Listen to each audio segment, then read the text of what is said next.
All right, I hope you can all see the screen clearly. So this is very quickly a brief introduction to what we offer at Cambridge. So what I would like us to make sure that we'll do very quickly is I'm going to go through this. I'll basically just explain what we've got. There's a little bit of interactive stuff just to let me know how we're doing that. And then I want to give the majority of this over to any questions and address any concerns that you may have. At the end of each section, very briefly, I'm going to ask for a brief little bit of feedback. So I'll ask you to just type into the chat or show a picture, something to give some feedback about each of the sections. If you indicate red, then before I carry on, I'll address any of those concerns. If you indicate amber, this is a RAG, obviously, so you just type into it. Amber is new learning, and you're just going to think about it. But if it's a green, then it's go. This is brilliant.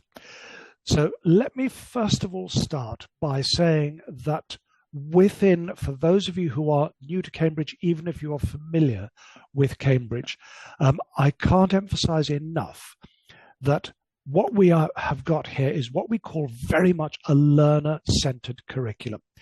So the idea behind being a learner-centered is that as classroom practitioners, we want to move away from a didactic approach. We want to ensure that when you're in the classroom and when you as senior leaders are observing your teachers, we want to reassure our teachers that their talk is not the most important feature of the class, that we want to focus on the learning that's happening in class.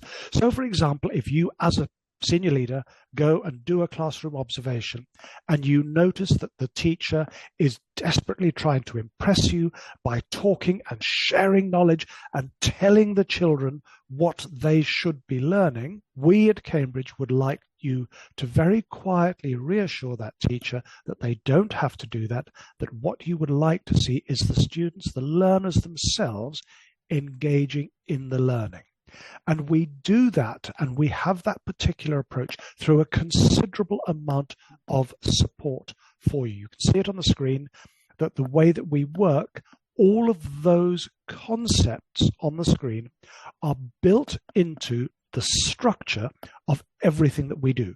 So the curriculum, the resources, and the assessment, and the professional development all take into account all of that. Unfortunately, I'm not doing that at the moment because I'm talking at you, which is something I don't like doing. But when I do training and when I train trainers, my focus shifts. Within the resources itself, you will see a lot of support about how to develop these particular approaches. Now, you'll notice down in the bottom right-hand corner of the page, you will see the Cambridge learner and teacher attributes. Now, this is what sets the tone for everything that we do in school. So when we think about how do we actually teach, so what's going on in the classroom, what is the aim, the ethos, what do we want to achieve? And it's all built around what we call the learner attributes. And the learner attributes form a nice little acronym called RISA. And the first one is responsible. And the key to understanding this bit of the learner attributes is that we want our learners and teachers to be responsible for their own learning. In other words, this concept here, as teachers, we can't make the students learn. We can't do their learning for them.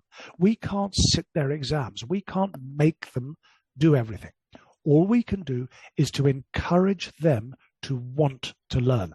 And that is our whole philosophy. That comes through in the way that we do everything. So we want to encourage them to be responsible. We want them to be innovative. Now, that idea of innovation or innovative is creative or critical thinking. We want them to take risks in their learning. We want them to be willing to try new stuff, to innovate, to think, to be creative. In other words, it's moving this concept away from teacher telling. Let the children think for themselves. And that will give them confidence in themselves and in their learning. If we give them a responsibility, if we ask them to be creative, we want to build them as confident learners. They need to be confident in trying something new. They need to be confident in taking responsibility. They need to be confident in talking to teachers, in talking to their parents, in being themselves. And we manage this by making sure that what we do in class keeps everyone engaged. I'm sure, like many of you, you've seen what I call relatively mediocre teaching, where the teacher is standing in front of the class talking at the children, and they are just sitting there bored out of their minds. They don't know what's going on. They're not engaged. They're not thinking. They're not doing anything. They're not even listening to the teacher. We want to be engaged. And when I talk about engaged, it's engaged in learning. Now, they can be silent. They don't have to be talking, but they've got to be thinking. They've got to be engaged in doing something. And that can come through in classroom practice. So we want that to happen. But above all, the way that we work is we want to encourage our students to also, and teachers, because it's in brackets there, our teachers have to be reflective. And what that means is we need to think about what we're doing. The modern word for it all is metacognition. We need to think about what we're doing. What are we trying to achieve? How well are we doing? If you like, metacognitive practice is plan, monitor, evaluate. And that evaluate is assessing how well did we do. That's part of reflective practice. And our reflective practice is how well did I do? How well did I respond? How well did the group do? What do we think about something? And reflection is key to learning. So if we want learning to be embedded, then we have to think about it. We've got to have it time to assimilate the new learning. So that's the key approach within what we want to achieve in Cambridge. And we do that by asking ourselves to understand, okay, we've got schools. Now, you're a big school group. So each of your schools will have a slightly different aim, different ethos, different approach. So within a multiple school group, what we do is we think about how can we work best with you. And the secret of that is what we call flexibility and adaptability. So the core underpinning idea that we have, that we think about things, is we have a curriculum. Now that curriculum is flexible. It's not what we might call compulsory. Okay, you don't have to do everything exactly the way that we say you must. In other words, it's not limiting. It gives you an opportunity. We want that curriculum to be flexible, to be adaptable. We need it to meet your particular needs. So each school can take that curriculum, and within it, there's flexibility. They can interpret it the way they want. And as long as you stay within that basic concept, you're following the learning, you're following the attributes, but you personalize it. And that's the true strength of Cambridge, that you can get that personalized approach. Now, we do that by giving you resources that support that approach. And the resources are multiple. So there are books, there are digital resources, there are teacher resources, there are workbooks that support parents. There are all sorts of ways of doing that. We call them resources. It means the multiple way of supporting you as schools. Now, again, within those resources, there is flexibility and adaptability, but above all, there's consistency. And I'll get to that in a minute. If you use different books from different publishers and each school does something slightly different, and one school uses a book from this place and another school uses a book from that place, there is a lack of consistency, because only Cambridge, to the very best of my knowledge, has driven this concept of consistency across subjects, across levels and across resources, so that we always use the same approach. We always use the same language. We always use the same conceptual development. Doesn't matter what we're doing, it's consistently applied. Whereas if you use resources from different publishers, different areas, different places, there is a fragmented approach. Teachers are often not sure what they should be doing, and it can vary from lesson to lesson, class to class. Some teachers say, oh, well, that's okay, I just put my own spin on it. But it doesn't make it easy for a senior leadership team or for teachers, particularly if you want to have a group that is much more closely aligned in the way that you do things.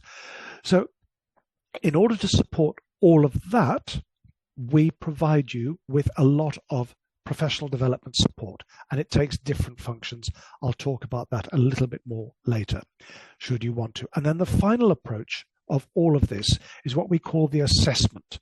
So we also provide a very linked assessment, so that, for example, if you take the exams at IGCSE, at A-level, the approach within those exams, you will see that that approach, those examination style questions, also appear in the resources, so that you can use the resources to prepare thoroughly for the assessments. When we go online and you go and you look at the assessments in the School Support Hub, and you look at the assessments embedded in Cambridge Go in the digital platforms, they follow the same approach. So this consistency of preparation towards it, you can get past papers, but you can also use the same questions in the books. So there's this whole approach within it, and they are all designed to support you. So if you remember the way that I showed the graphics on the screen, the first and the most important is your school and what you want to achieve. Cambridge is not prescriptive. We don't tell you what to do. We help you develop your own philosophy and own approach, even if that is slightly different according to the schools across the way that you work. So the way we can do that is we've got this program that runs all the way through from the early years, primary, lower secondary, upper secondary, all the way to advanced. And what it does is this is where that consistent approach comes in. In other words, we've thought about it. We haven't just said, oh, well, we'll design an early years program that has got nothing to do with primary, and then the primary and the lower secondary, they don't talk to each other, and then Cambridge Advanced at A-levels is completely different. It's progressive. It's supportive. It's designed as a consistent, continuous learning program. So very quickly, all I'd like to do at this point is, if you don't mind, does that approach make sense to you? Can you just let me know in the chat, have I got the right, am I saying the right things for you? So either just say yes or no, or whatever it is, however you want it. Okay, lovely. Let's bring that down there. That's fantastic. Okay, let's move on very quickly. We'll go through this again, and let me just explain the way that we do it. So the first point, as I've mentioned before, is the fact that we've got these approaches to teaching and learning, and they are consistent through everything. They work across all approaches that we do. Underpinning everything is this concept of active learning, which, again, what we talk about active learning, when we talk about active learning, I don't mean children running around. Active learning means that your learners are actively engaged in their learning. And the key word is not active, the key word is learning. So we want our students to be actively engaged in their learning, not sitting passively listening. And that means that we have a focus on learning. So everything that we do is not what are we going to do in this lesson, but what do I want my students to learn? It's a way of thinking. It's a way of making sure that for you as curriculum coordinators, for you as senior leadership teams, when you are talking to your teachers, when you are looking at what they do, when you look at their lesson plans, when you give them feedback, when you have staff meetings, you say, don't say to them, what are you doing in class? Don't use that word do. You say, what are your students learning? What's the focus of the learning? And then that must follow, how do I know they're learning? Okay. How do you know that they are actually learning? And if you give them a summative test, so a summative test comes at the end, what that tells you is not they are learning, but what they have or have not managed to remember. So the way that we approach things is not to say, well, I'll talk at you and then I'll give you a test. I'll talk at you, I'll give you a test. How do you know you're learning? Okay. And then what's the best activity for that learning? Not what's going to keep them occupied for the next hour. And then there is that crucial thing at the bottom there. Remember, I talked about responsibility. We need our students to take responsibility for their learning. So if you are encouraging them to take responsibility, you have to let them know what they're doing. And we talk about this as assessment for learning, formative assessment. Okay? And the way that this works is we have to think about, what are we actually doing? Okay, what are we doing? If they're not learning, we need to make a change. We can ask questions. The most obvious way of formative assessment or assessment for learning is asking questions. So you ask a question and you say, okay, we're asking a question, but in that question, all right, we uncovered, oh, they haven't learnt anything. They're not doing something. Well, change. In other words, if you stick to a lesson plan and that lesson plan, okay, that lesson plan is not being effective and you stick to it, then you are not planning for learning. And when we talk about planning for learning, it means we have to think about what's happening. Now, all of this is embedded in everything that we do. So our resources, our assessments, our curriculum, you will see all of this. And I think about it as a learning cycle. So when we come to planning, what I don't want to see is a static lesson plan. So when we have planning, if you as a group say, okay, we have got to have a lesson plan and I'm going to check your lesson plan and I'm going to judge you on your lesson plan, lesson plans do not take into account learning. You can plan the best way you like, but if learning doesn't happen and you are trying to stick to your plan, then you have a challenge because you're not thinking about the learning. So you have to have that flexibility, and that comes in the formative feedback. So you do your lessons, you get and you give feedback, and then you've got to make those changes. And the way that we like to do that is we think about it in the way of we have a learning intention, a learning objective, if you like, but we call them intentions. What do we want to learn? How do we know we're learning? That's your success criteria. And then we give feedback on that progress. So we also need to think about, we've got different groups in class, in school, wherever we are. So we need to think about how do we differentiate. It's all built in, but the most important way of differentiation is thinking about the questions you use, how you scaffold the learning, and the feedback that you give. And all of this is incorporated in the design of the curriculum and, more importantly, the design of the resources that you use. Now, this approach is not necessarily effectively implemented in other publishing approaches. So that when we think about how this works, we've given you the option in our workbooks of what we call focus, practice, and challenge. Now, when we talk about differentiation, the one big thing at Cambridge that we do not like is for you to create different groups within a class. So you might have, say, typically in a primary school, you might have elephants, tigers, and leopards. And everyone knows that the elephants are the weaker group. the tigers are the middle group, and the leopards are the advanced group. And the children become labeled. So, oh, I'm in the elephant group, I can't do anything. Or if we're in the secondary school, often we might have A, B, and C. And I'm in the A group, therefore I'm brilliant, I don't need to do anything, I'm a genius. B, well, I'm just ordinary, I'm average. C group, well, I can't do anything, I'm in the group of the stupid children, therefore I'm not going to. So we don't like that labeling. Instead, we like to give different challenges.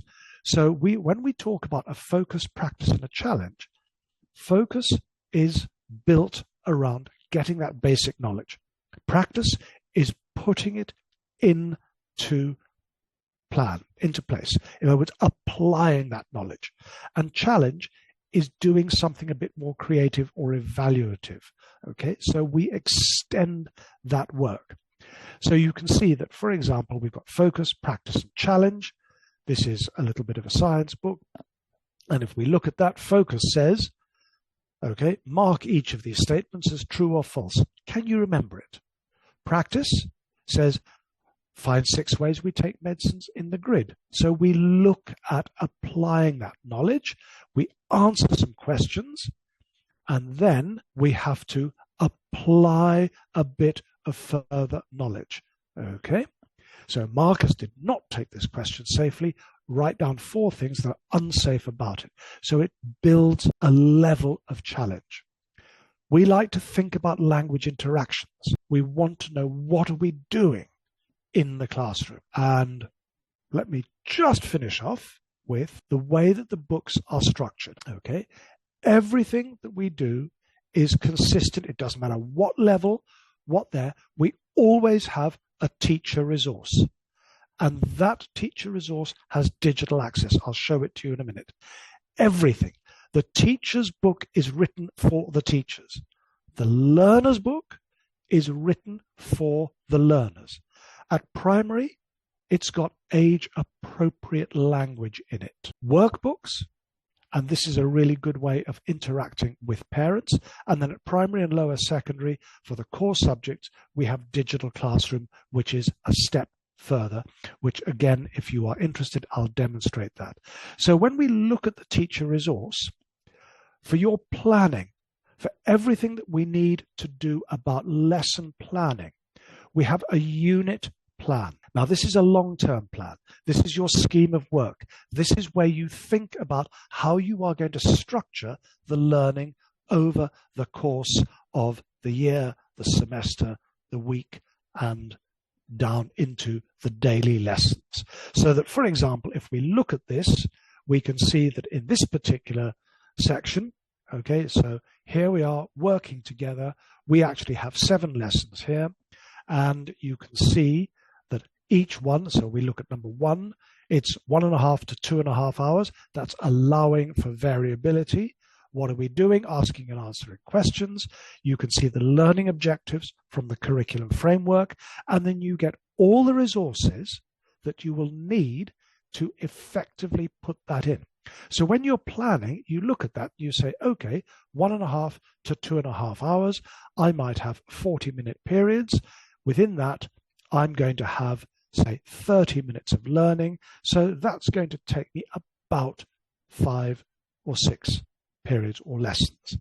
So you plan that. That's about a week's work. Okay, this might be an English one, so you can see and you can plan from it. We have background knowledge in the teacher resource. It helps your teachers understand the content of that lesson as well. Gives them a bit of additional knowledge. And again, for teachers, because this is the teacher book, there's a teaching skills focus. So for you as senior leaders, what you can do is, as you are working through this, you might say, okay, teachers, in this particular unit, our teaching skills focus is on active learning. I'm going to come in and we're going to do a bit of peer teaching, or we're going to do a little bit of lesson observation, and I'm going to have a quick look. Are you implementing that active learning? You can even do that as a department And you can say, okay, in this week, as a department, we're going to look at that teaching skills focus, and we're going to do some supportive PD around that. So that's there, and that's across all levels, all subjects, everything. Really supports your teachers to develop themselves. We've got very specific help about planning lessons. So here you will see the first of the lesson plan. This comes from Global English 3. It's just from the teacher resource. You have the learning intentions. What are we learning? How do we know we're learning? In our success criteria. So you can hear this consistent approach. I've always said, what are we learning? How do we know? There it is in the planning.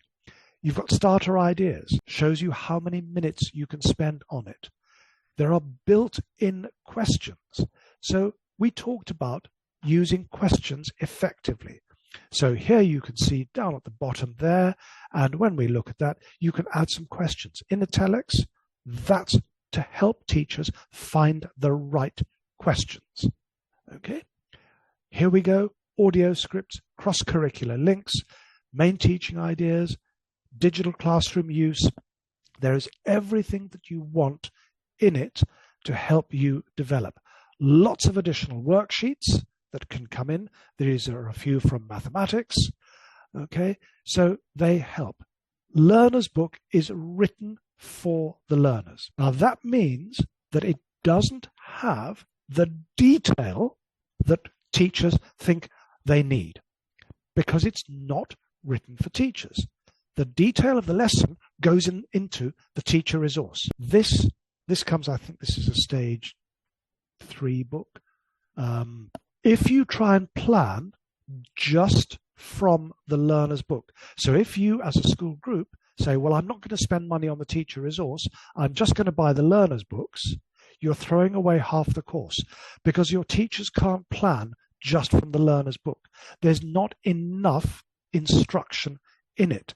The ideas, the concepts, the planning come in the teacher resource.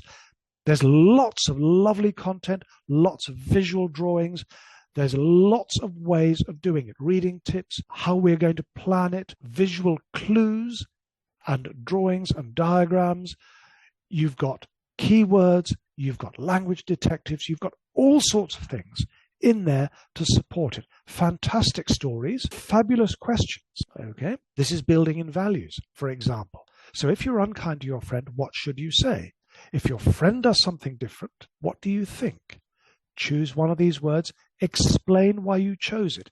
So even in the questions, in the way that the books are written, explain why you chose it.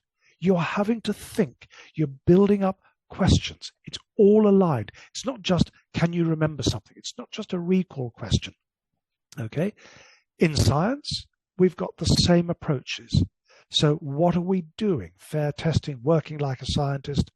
We've got thinking and working mathematically that is beautiful and written. So, for example, specializing, characterizing, generalizing, classifying that you can see on that page. If you look at the language used, it's written for the youngest learners.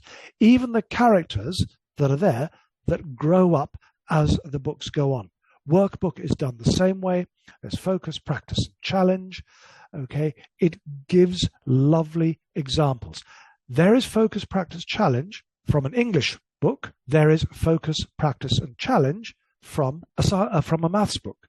So you can see that whatever you're doing in one subject is consistently applied across other subjects.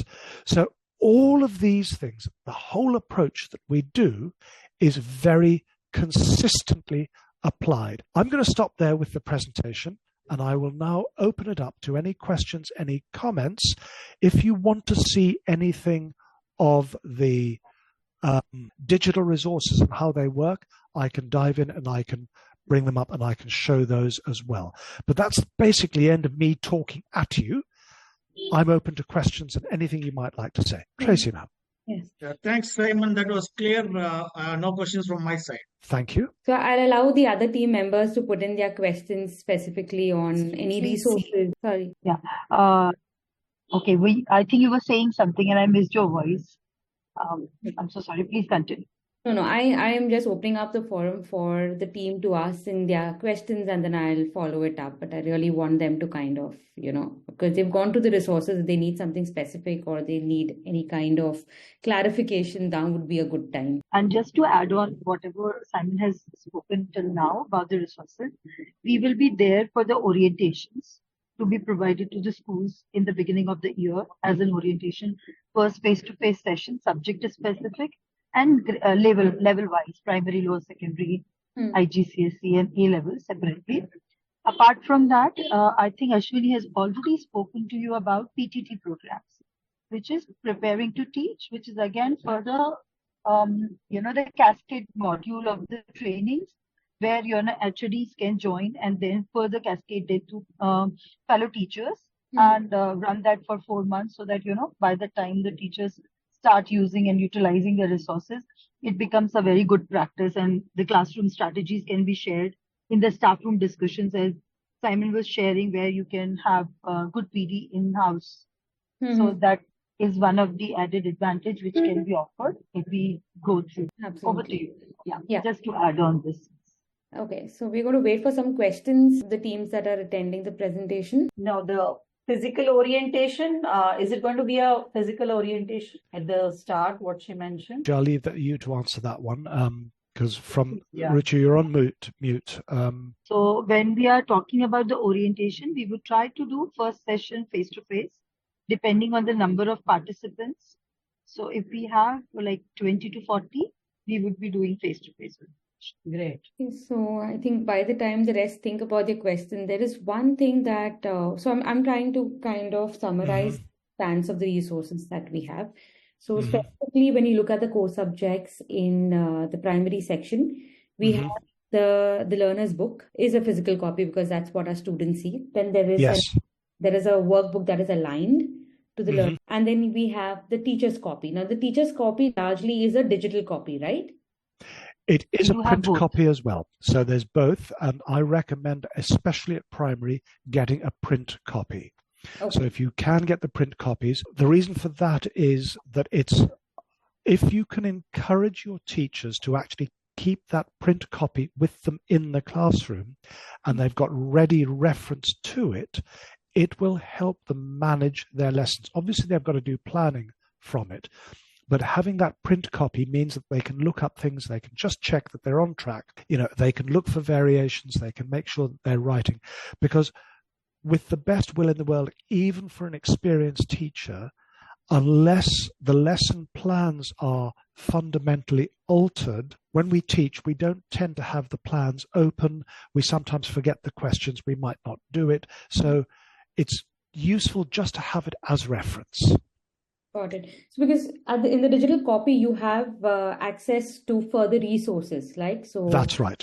The sample that you showed had under the section of cross-curricular link, there were access given to maybe activities that are integrated with other subject areas, as well as there were access to assessments. So I could see exit tests. Now, these resources, are these in the editable format? Right. So, they're all editable. So let me show you. I'm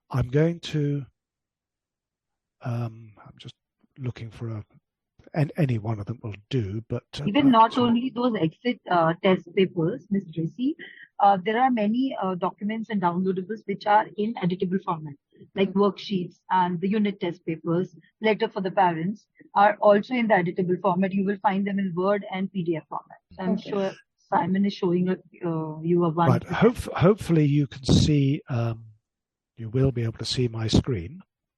And if I try and keep everything on this screen, then it'll help. So this is just a primary English book.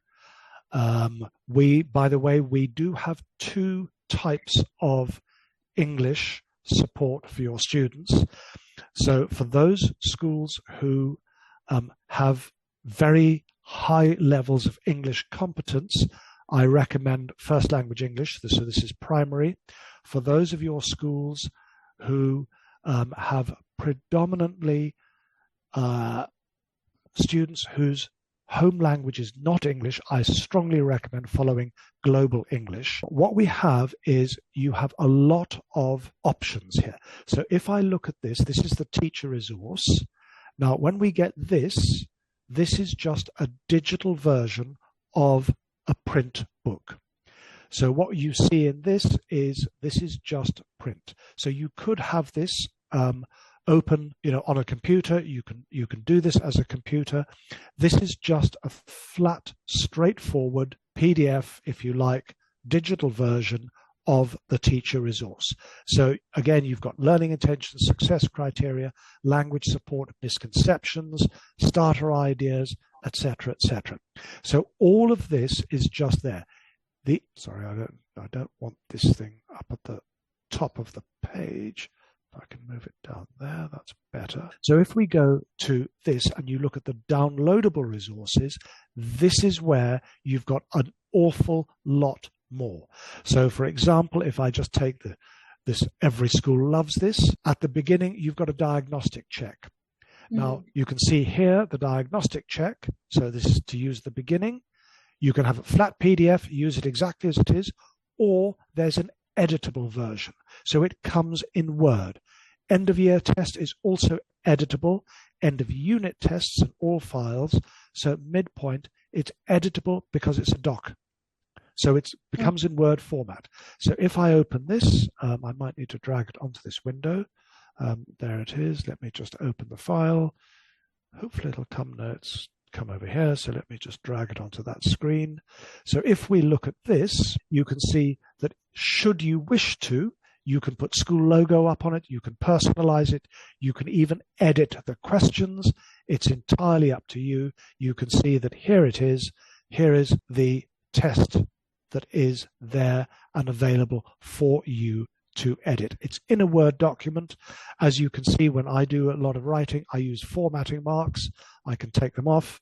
Then it looks as if the way that you would see it, it's there. So we've got all of that as editable versions of the tests. So those are the tests. In the unit resources, again, there are lots and lots. So if I just take Unit 3, for example, I'm just taking this. What do you have here? Again, we can open the file, and when we see these, it needs to come over. Sorry. Yeah, Mr. Simon, sorry, I'm Shastri here. Hello. So I just have a small query. I think of you are course. talking about the assessments, etc., that are embedded in your content. But is there a way that this analysis also is automatically involved with your product? Suppose I introduce a test to the class and let's see how well they performed or how they have not performed. Okay, for that kind of assessment, you would need to go to let's just hang on. Let me just. I'll come back to you just because I'm on this screen and I'll just show you quickly these skills development, vocabulary building, differentiated advice. Just come down there. So lots of assessments there, additional ones. So skills development, I'll just show you this quickly. We'll open that. And this is just a flat PDF, language worksheet. All of this is available to you to do that. Now, to go back to your question of the types of assessment that you can get, let me come out of that. When we go into the tests here, if we get to the end of year test, the midpoint test, end of unit tests, that one there, let's just open that. So I mean, this, shouldn't be checked. Okay. I'll get to that. So this, if you use this as a consistent one, these tests that are provided as part of the book are for you to use in school. These are for you to mark. The answers to the tests come in the teacher resource. So for these particular tests, this is for you to do in school. So there isn't the analysis that you're talking about unless you've got that program in place for your school. We just provide the tests. We also provide, obviously, all of the So there are spelling lists, there's glossaries, acknowledgement, copyright, unit resources, and all the files, and there should be in here all the files, end of unit tests. So if we look at the end of unit tests, they're linked to the books. So again, when we look at these, the end of unit tests, they're all linked to the resources. So all of these are linked to the books. Now, we also have the School Support Hub. So this, because you're a Cambridge school, you get links to the School Support Hub. We've got lots of teaching tools. We've got lots of school development. But if we go to, for example, primary, and we take the primary, and we go to the primary support site. Now, what you have here is we have lots of opportunities for different assessments. Now, here we've got the primary progression tests, okay? And in these will help you check your learners' progress. So if we look at these, you can get them in English. English is a second language. And what they do is they will give you the information, the quests, and you get feedback and grades. So this is where we can support you as a group looking at how we can develop and help you develop all of the progression that you need to see throughout. So there are two ways of doing this. This is a slightly more formalized, and this is a slightly more formalized summative assessment. And this comes from the School Support Hub. This is a really good way, right? So it's test information. Let's just see what it says. So how do you administer the tests? Guideline for administering the progress tests, additional requirements, marking the tests. There are mark schemes. There's test management areas. The learner is given more than one answer. Which one should I mark? So there's so much guidance. What is this? 11 pages worth of guidance. How do we do it? Understanding them, what they do, analyzing, using the report dashboard. Okay, so lots and lots and lots of support. So I hope that answers your question about how to measure it. So essentially, we've got within the organization two approaches to the tests. This is a more formalized approach through the School Support Hub, okay, and that is through the primary progression tests, which you will get off the School Support Hub. And then the other way of doing it, these are resource-linked in-school tests that you can do. And I would advise that the way that these are used is much more of a formative approach. So we can use these as assessment for learning to measure regular progress, particularly in the end of unit tests that support the work in the books. And then in the School Support Hub, you have the regular progress tests that will give you a more formal approach to that. So I hope that answers that question. Yeah, thank you, Mr. Simon. My question comes from, your content is very robust. I feel it's very well thought of, and a lot of tests are already arranged there.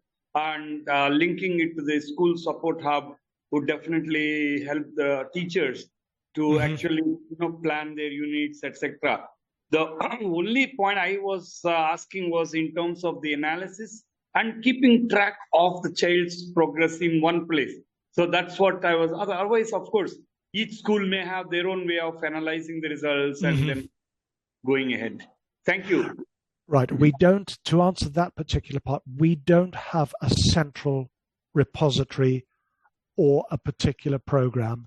And one of the reasons for that is that schools often like to have their own way of doing it, and there are additional ways of doing it that can become a part of often the digital learning environment that schools can sometimes buy, where you upload everything in that and it does it all for you.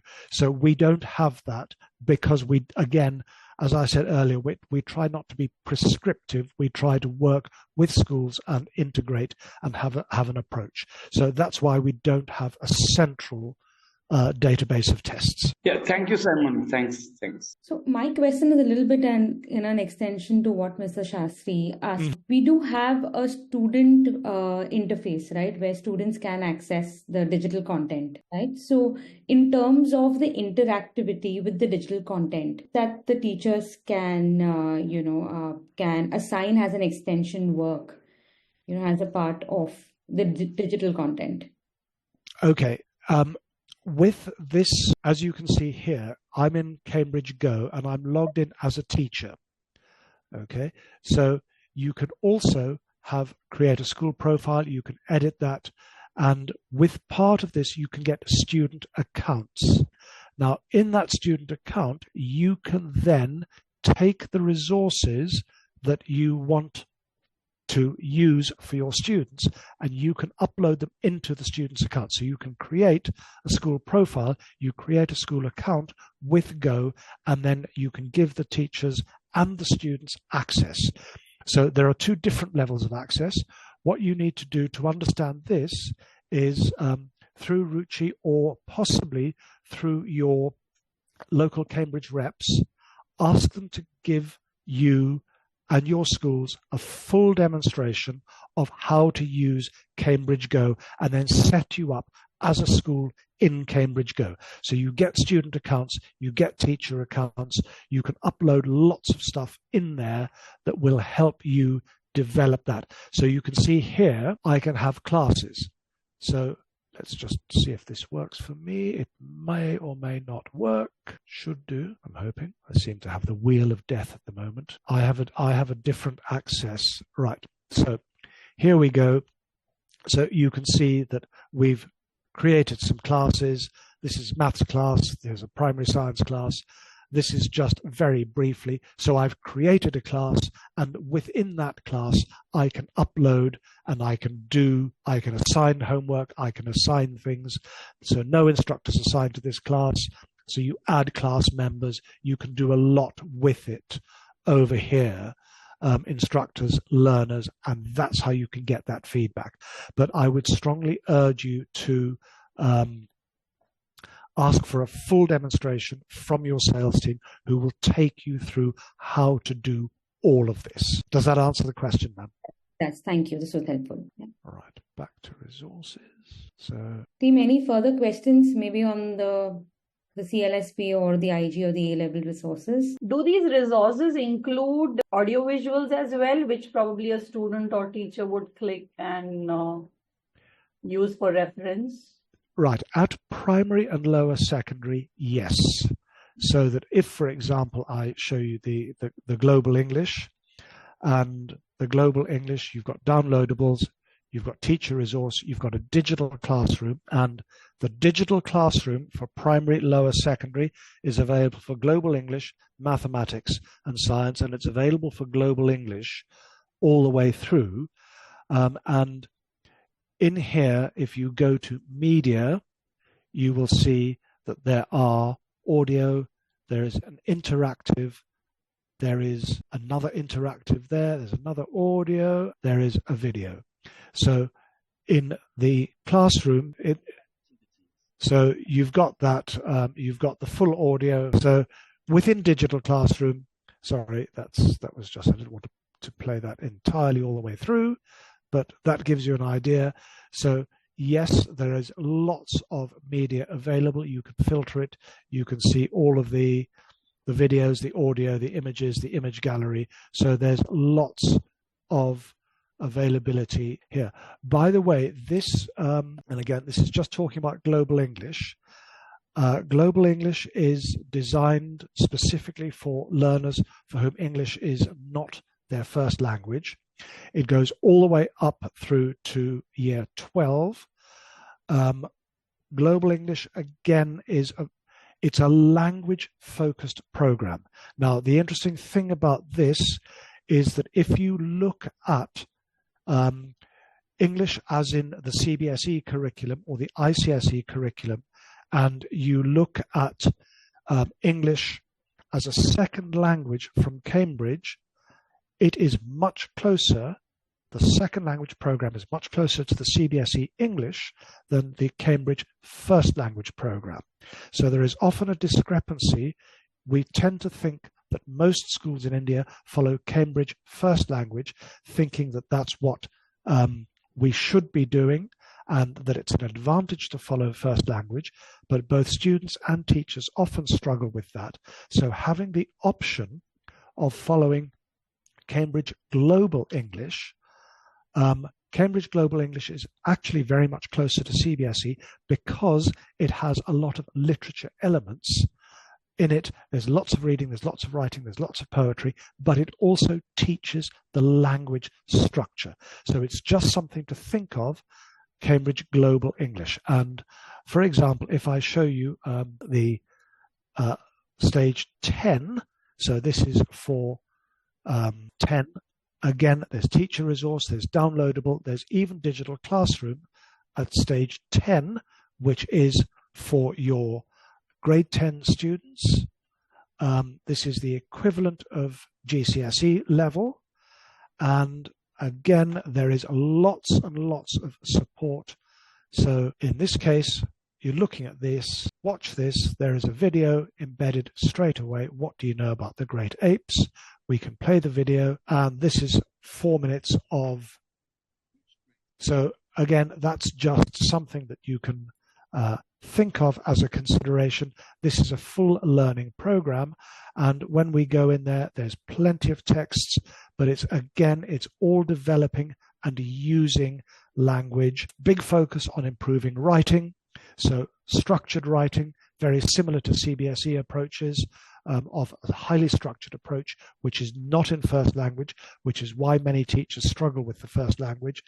Lots of support for use of English, for example here, use of passive, okay, and project challenges, so plenty of opportunity for developing those all-important 21st century skills, practice and prepare speaking, writing, listening, and then you get a good chunk of workbook support, more videos. This is just something else again that you might like to consider. Simon, I have a question here. Yep. Mm-hmm. So how does the Global English progress right up to AS A levels? Very nicely indeed. So if you go up to AS and A level, if you do the AS General English paper, then this will support learning all the way through to AS General. So the way that you could use this is you would be following predominantly the English as second language approach. So you would do IGCSE English as second language rather than English as first language, but you could take your top students, put them in at first language, but rather than go to AS English language, for example, or AS A level language and literature, you follow general paper and then you go to IELTS, which will prepare you for university entry and it will get you into university. I tend to recommend that approach for students who principally want to do non-English language based subjects. So if they're doing sciences, if they're doing technology, if they're doing things like business economics, if that's their focus, then general paper and IELTS is a much better alternative. But for the cohort that wants to pursue maybe a course in journalism, post their... I would recommend first language English. But what I would do is... It has to be done throughout. So that means the first language, the FLE component has to be taken even at the IGCSE level, right? That would be preferable. The way that I like to do this is at primary, global English and a strong reading scheme will give your students a brilliant foundation for all language work, reading, writing, and so on, reading. And when you get to lower secondary, then you can begin to think about giving students an option of going between first and second. We offer bridge building approaches as well. So there is an interim approach where you can get something called a program called Grammar and Writing, which will take your students over those few years, bring them in, and then you can offer them an option at IGCSE of first or second language. But the key thing is that don't try and do first language all the way through and then say, okay, you're not good at first language, we're going to put you in second language for GCSE exams. They'll fail that as well because it's a different teaching approach. It's better to work the other way around and make your main learning program the English as second language and extend your top students, because then you're giving all your students a really firm foundation in English. And the Global English allows you to do that. So Global English, strong reading program, extend your bright students rather than taking it down and saying, oh, when we get to GCSE, and we get to IGCSE and we see you're struggling, you can do the second language paper, because it's a different approach. Okay, they will struggle with doing that. So are the checkpoints also available for Global English? Yes. So it's English as a second language checkpoint. So if you follow, and again, parent education is critical, because often parents will say, oh, English as a second language, second is obviously inferior, it's not as good.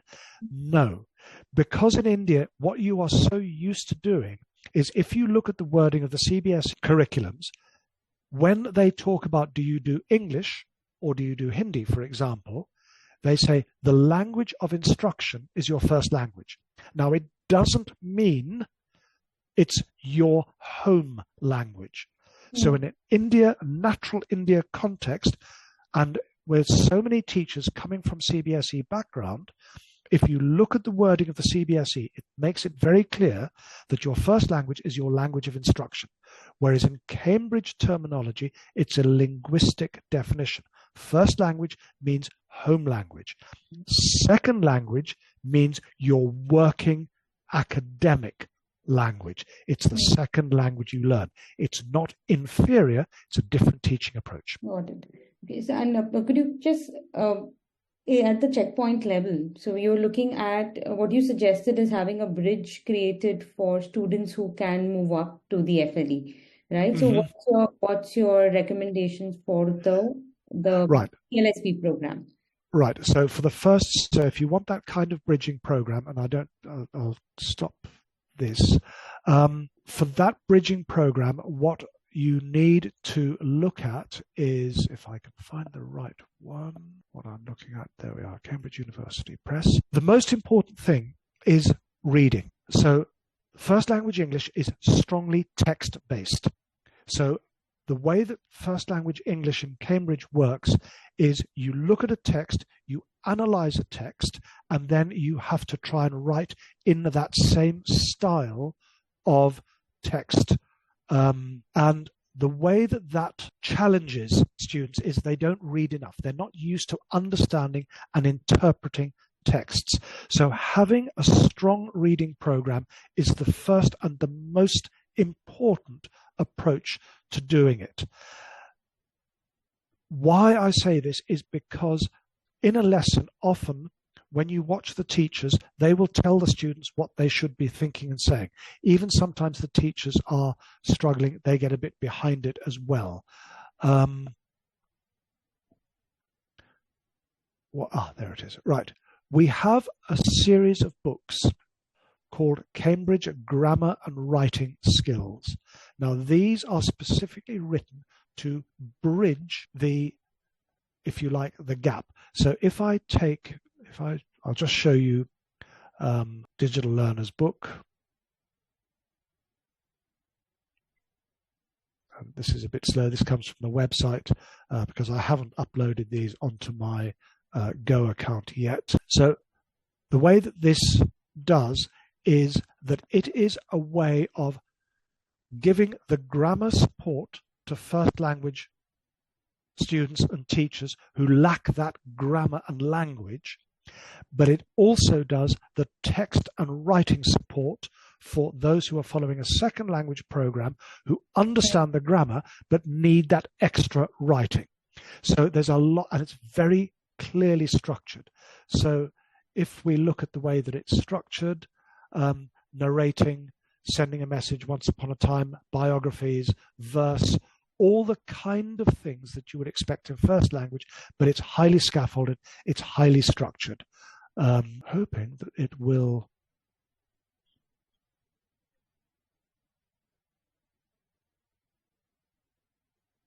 Description, come on. Don't know why it's not. Most of ours you can flick through the book unless it's just taking its time. What does that do? Settings, visual search. No, it's not what I wanted. Sorry, what I was looking for was the page opening. But again, if you ask your salespeople to get a copy of that for you. Yeah. So I'll request Ashwini to have it on the access that we've been given, so we can look through this book as well. Yes. Yeah. Do that. For primary and the middle school. Yeah. Yeah, sure, President. All right. Okay. Anything from anyone else? Is everyone, any further questions? Anything? I mean, if I can just leave you with the last thing is, for me as an educator, consistency is everything. So the way that you plan your lessons, the way that you approach it, the way that you do everything in class across school.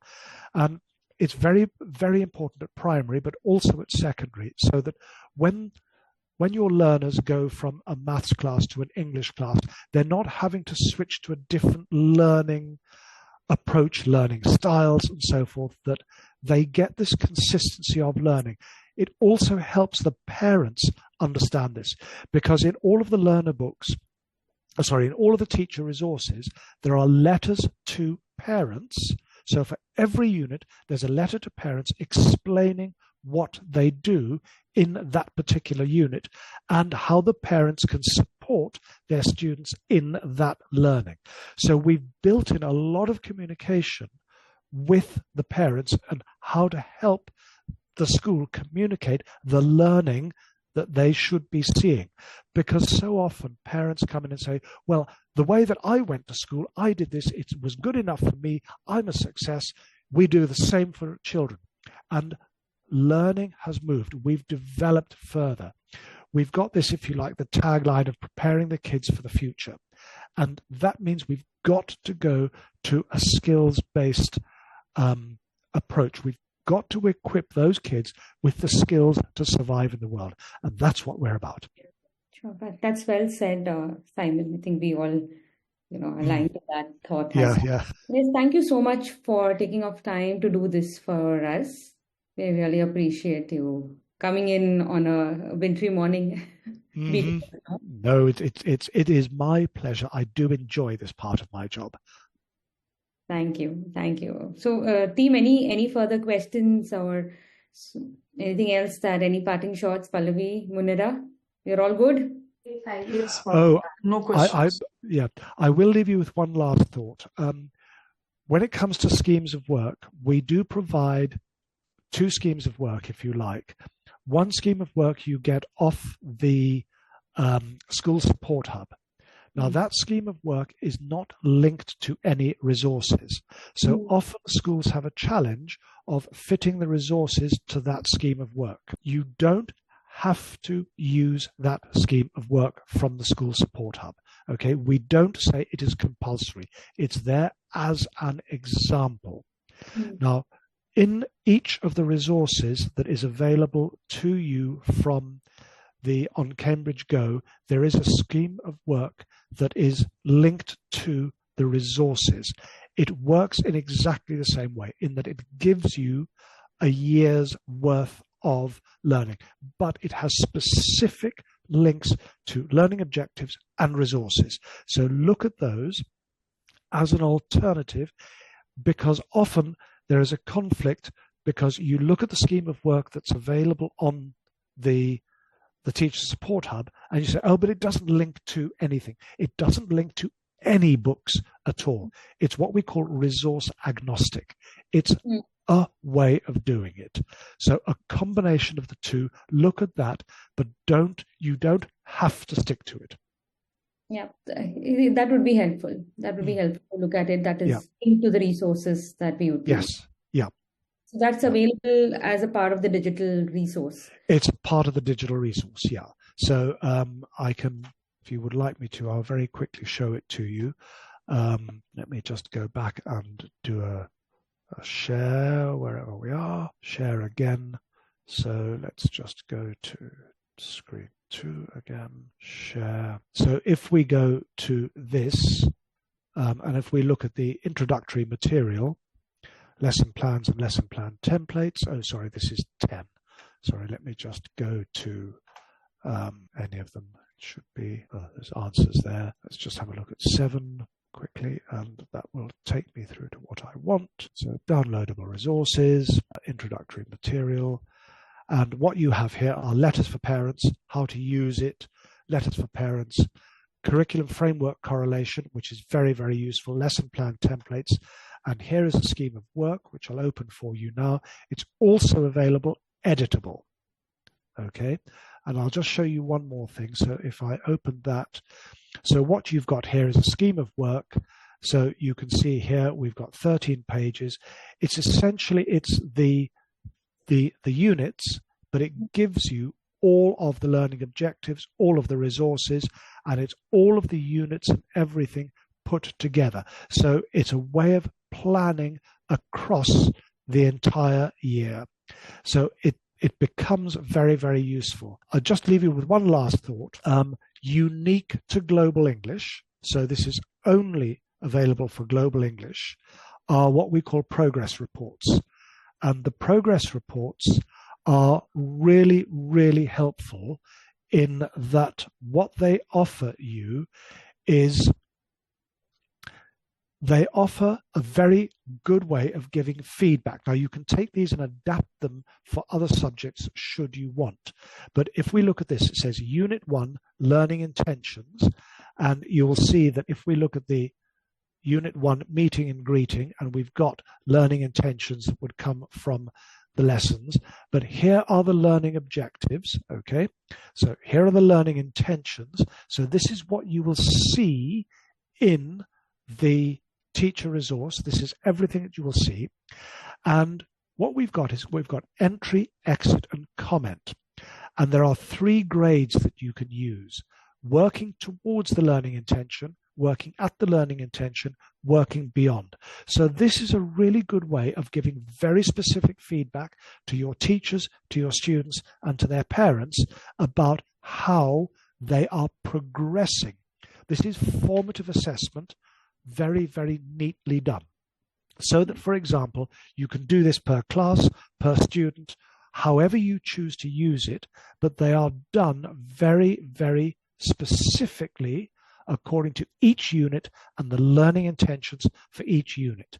So these provide, and these will feed neatly into the checkpoint approaches, because checkpoint you get a similar feedback of student progress and whether they're meeting those particular ideals. So this is a really useful way of planning.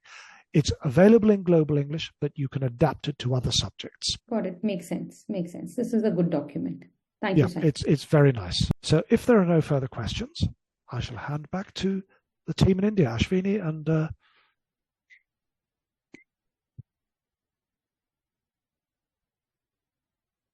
Right. I think Ashwini, we'll stay connected. All right. So Yes, sure. send you a couple of requests, especially for the grammar book that we just spoke about, if that could be made available Yes. as well. Yes. It will help us go through it and firm up our decisions on our approach for English. Yeah. Sure. Right. Okay, I think there's nothing else from our side. So thank you, team, for joining us as well.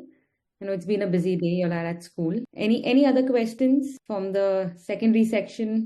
No, I think, Simon, no question. That means you've done a great job. oh, well, I hope I've covered everything for you, and I hope that it's made sense to you. And to your team. It's particularly important that the team understands it.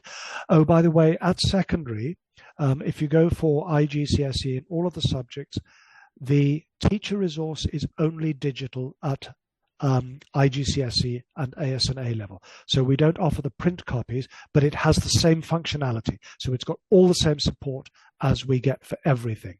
So again, there's that consistency from primary, lower secondary, IGCSE and A level. It's all there for you.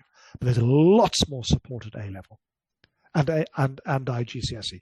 I mean, Ashwini will take you through the whole the whole lot. But I talk as an educator rather than as a salesperson. So thank you very much, everyone. And if you don't need me anymore, I'll drop off as I've got a busy morning ahead. And have a lovely afternoon. Have a lovely evening wherever you are. And you will all look nice and warm. And I shall go and look outside the window and see, is it snowing? So we shall see. Thank you. Thank you, Simon. Wish you well. Thank you, everyone. Thank you so much, Simon. Bye. Thank you, everyone.